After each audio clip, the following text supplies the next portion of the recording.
بسم اللہ الرحمن الرحیم۔ میرے مانسرا کے پی ٹی آئی کے میرے غیرت مند بھائیوں، بچوں، دوستوں، بزرگوں اور میری مانسرا کی باجورت عوام، جس میں میرے بزرگ، میری مائیں، میری بہنیں، میری بچیاں، تمام لوگ شامل ہیں۔ ملکی صورتحال آپ سب کے سامنے ہے۔ اس وقت امریکہ کی امپورٹڈ حکومت، جس کو پرائم منسٹر ریپریزنٹ کر رہے ہیں، وہ انتہائی غلیظ منصوبے بنا رہی ہے۔ ٹی وی پہ بھی آپ لوگ دیکھ رہے ہوں گے، سوشل میڈیا کے ذریعے بھی آپ لوگوں کو پتہ چل رہا ہوگا۔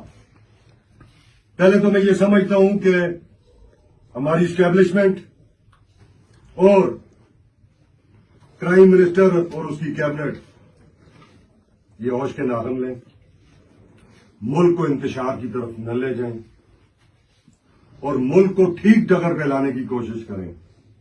اگر جس طرح ان کے ارادے نظر آتے ہیں، اور رانا ثناء اللہ کی اور یہ باقیوں کی گفتگویں بھی آپ نے ٹی وی پر سنی ہوگی، اگر کوئی ایسی بات ہوتی ہے، ہمارے چیئرمین جناب عمران خان کو اگر گرفتار کیا جاتا ہے، تو میرے مانسرا کے غیور لوگوں، میرے پی ٹی آئی کے ٹائگروں، تو پھر ہم نے روڈوں پہ ہونا ہے۔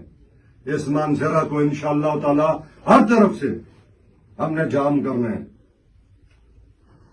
کیا کہ ایچ بھی جام کرنی ہے، ہم نے سی پیک بھی جام کرنا ہے اور باقی تمام چیزیں بھی جام کرنی ہے، جس کی تفصیل آپ کے ساتھ ہم لوکل اپنی پارٹی قیادت کے ذریعے شیئر کر لیں گے۔ مگر آپ سب لوگوں نے ایسی صورتحال میں باہر نکلنا ہے۔ کسی نے دوسرے کا انتظار نہیں کرنا کہ کوئی کال دے گا تو ہم باہر آئیں گے۔ اللہ اس پاکستان کا حامی و ناصر ہو۔